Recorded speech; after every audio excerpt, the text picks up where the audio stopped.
I'm Savannah. I'm sitting in my car, the engine off, the night air seeping in through the open window. The events of my father's retirement party still echo in my mind. Just a few hours ago, I stood up in that room full of people, my heart pounding, and placed a folder on the podium. It was a simple manila folder, but it held the weight of 3 years of silence.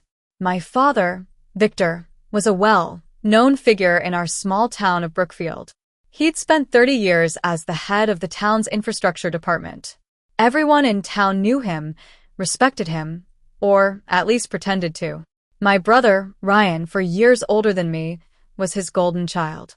From a young age, Ryan was taken to construction sites, introduced as the future of the family business at every town event. Meanwhile, I was always in the background, waiting for my turn to be noticed. I was good at math and science from the start. I brought home report cards filled with A's, and I'd proudly tape them to the refrigerator. But every morning, they'd be gone. My mother, Linda, would just say they must have fallen, but I knew better. When I told my father I wanted to study civil engineering in college, he barely looked up from his newspaper.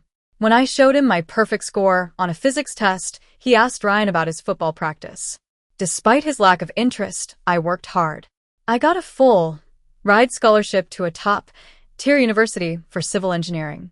When the acceptance letter arrived, I was overjoyed. But my father was at Ryan's basketball game that night.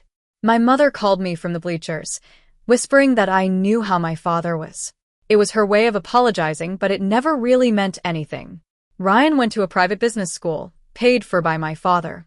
He moved into a fancy dorm, while I lived in a small, shared apartment off campus.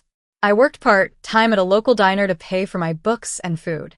Throughout my college years, my family never once asked about my studies or my achievements, but they always talked about Ryan's promotions. After graduation, I landed a job at a small but respected engineering firm led by my boss, Clara. She was a brilliant woman in her 58s, and she saw something in me from the start. She mentored me, pushed me to step out of my comfort zone. I passed my PE exam at 28, one of the youngest in the firm's history. When I called to tell my father the news, he just said, "Ryan got a raise." 3 years ago, Brookfield started the construction of the Oakwood Bridge. It was a crucial project, connecting the north and south parts of the town. My father was in charge, and his name was on every press release. But then, the inspectors found a major flaw in the original design. The load-bearing columns were not strong enough, and under the projected traffic and seasonal floods, the bridge could collapse. My father panicked, though he tried to hide it. Clara called me into her office and told me that our firm had been hired to do an independent review and redesign of the bridge. I was shocked because it was my father's project. Clara told me my job was to fix the bridge, not to worry about my father's ego. I spent weeks working day and night. I found that the problem was even worse than initially thought. The entire beam system was under-specified. I redesigned the whole load transfer system. When my father found out I was the consulting engineer, he called me and ordered me to fix it quietly and keep my name off everything. I did as he said, thinking he would eventually appreciate my work. The bridge opened and my father took all the credit. He erased all references to our firm from the project records. Even worse, he had Ryan sign the final engineering drawings as the supervising engineer. Ryan, who had a business degree and no PE license, signed a document that was crucial for public safety. When I confronted my father privately, he told me to mind my own business. I chose to stay silent, hoping he would come around. 3 years passed, and then came the invitation to his retirement party. I drove for hours, bought a new professional suit, and wrote a sincere card. I brought the folder with me, filled with all the evidence of my work and my father's wrongdoings. I hoped I wouldn't need it, but I knew I might. At the party, the hall was filled with people. A slideshow of my father's career played on the screen, and not a single photo included me. My mother waved at me from across the room, but didn't come over. Ryan sat at the head table with my father, looking like he owned the place. My father took the podium and started thanking people. He thanked my mother, Ryan, his secretary, the mailman, and everyone else. Then someone called out, "What about Savannah?" My father laughed into the microphone and said, "She's not worth mentioning." The room fell silent. I felt something inside me snap. I stood up, walked to the podium, and placed the folder on it. His boss, Emily, opened it before he could. As she read the contents, the room seemed to freeze. My father tried to play it off, saying I had issues, but the evidence was too strong. Emily asked Ryan if he had a PE license. Ryan's voice was thin as he said my father told him to sign. The room realized the gravity of the situation. My father was furious, but he had no defense.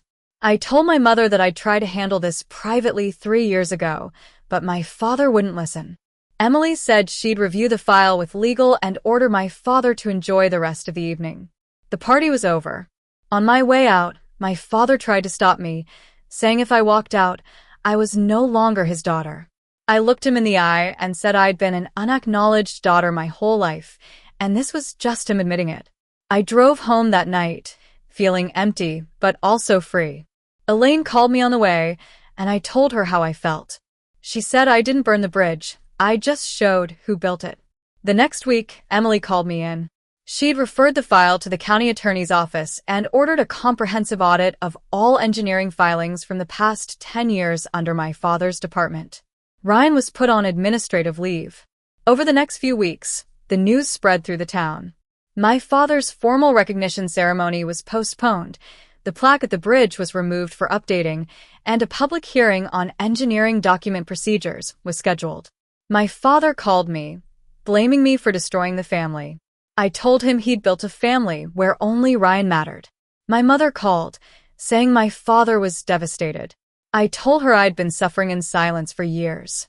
Ryan called, saying he didn't know the PE thing was that serious. I advised him to hire his own attorney. Now, I'm lead engineer at my firm. The county has a 3-year retainer with us, and I'm in charge of several projects. I've finally hung my PE certificate on the wall above my desk. My mother and I talk once a month, keeping it light. Ryan texts me sometimes. I don't have a perfect ending, but I have peace. I drive across the Oakwood Bridge every morning, and I know that I built something that stands just like me.